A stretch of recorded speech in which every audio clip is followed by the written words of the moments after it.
All right. Well, we're going to do another nightly episode on what I consider to be very significant news of what's been going on.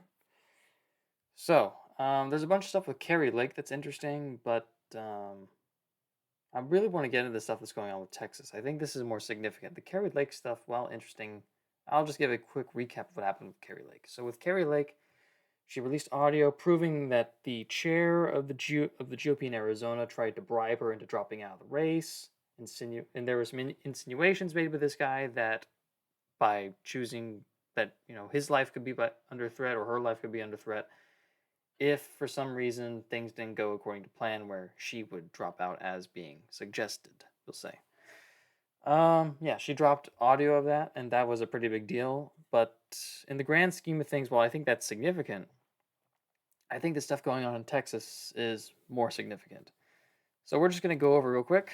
Greg Abbott released this statement today. He is the governor of Texas.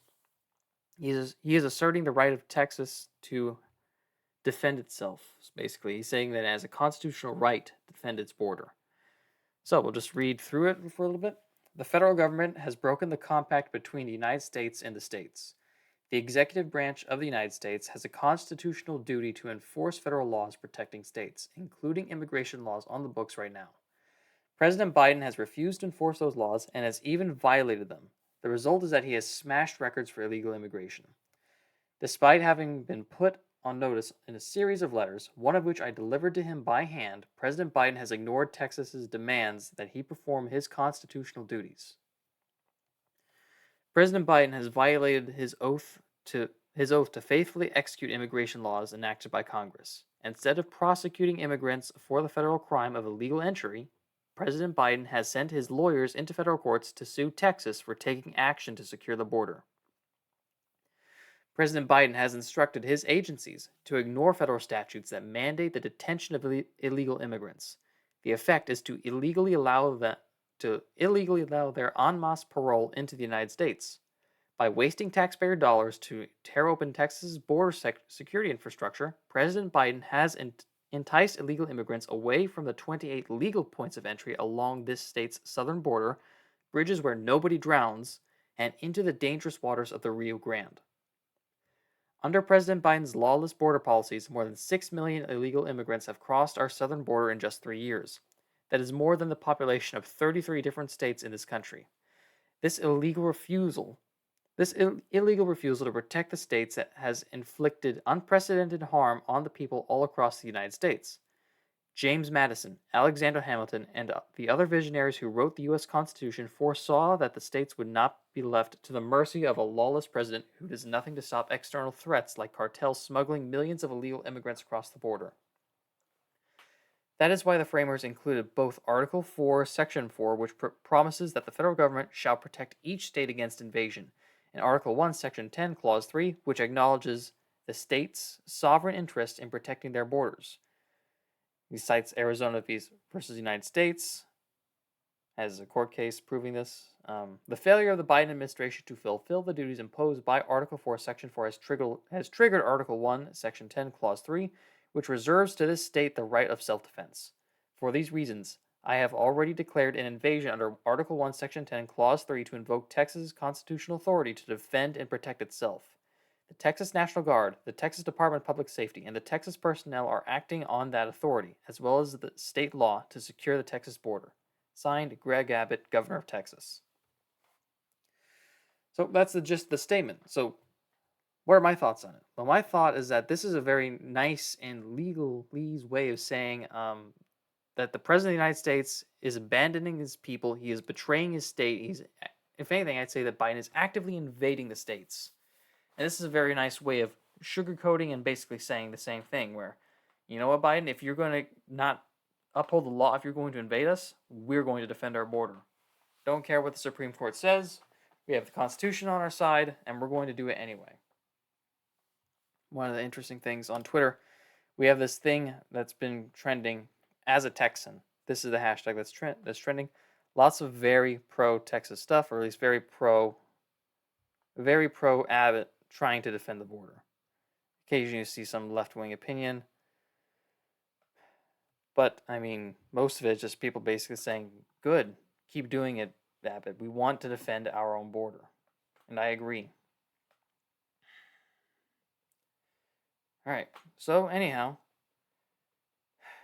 we're going to move on to a news article. That's not it. This is the one. Governor Abbott, Texas' right to self-defense supersedes any federal statutes to the contrary. Abbott said the writers of the Constitution knew the states should not be left to the mercy of a lawless president who has nothing to stop external threats. So basically, this is a Scanner News article talking about the post that I just put up from Greg Abbott. This is a significant deal. I don't know. I suppose my main concern about all this is how it's all going to end. And my concern is that this ends in some sort of large-scale civil conflict. I don't want that to be the case. I don't see how we've managed to prevent this. Like, Abbott's a Republican. I consider him to be more establishment than populist. But he can't be so stupid as to not recognize that the massive amount of illegal immigration means that he and other Republicans will never be able to be successful at the state level. Again, certainly not in the executive branch. Like, this is an open attack on essentially Republican majority in Texas. That's their goal. They're going to bring an entirely new demographic that will have kids, cement themselves permanently in the population, and essentially just give Democrats the votes they want in every single election. It is the intentional marginalization, replacement, and essentially attack on Americans that have been here for generations. It's quite upsetting to me. Anyhow, this other article, Congressional Democrats call for federal seizure of the Texas border. Texas Governor Greg Abbott released a statement Wednesday asserting the state's right to self-defense. Yeah, we know this, but that's the gist of it. Joaquin Castro, Governor Greg Abbott is using the Texas National Guard to obstruct and create chaos at the border. If Abbott is defying yesterday's Supreme Court ruling, POTUS needs to establish sole federal control of the Texas National Guard now. Absolutely not. Go to hell. Like, spit strong. Well, no, it's actually just quite, it's quite right for the situation. This guy's been in Texas for too long. I would prefer to deport him as well if he likes that many illegals. Honestly, unbelievable. So, the president cannot federalize the National Guard without the governor agreeing to it, essentially, is my understanding. And to be honest, I don't really care. I don't care if there was a way for Biden to legally take control of the National Guard, because I know what he'd do with the National Guard. He would use the National Guard to try to force more illegal immigrants into this state and into the country. I mean, we're at a point now where the Democrats for a long time have not cared what the law has said, and then find any way to do what they want anyway. Well, I'm at a point now where I don't really care what the Democrats argue in court or what they're actually doing. I'm more concerned with preserving reality, common sense, or at least preserving the idea of what America was supposed to be. I mean, I still care about the law. It's just, I don't know.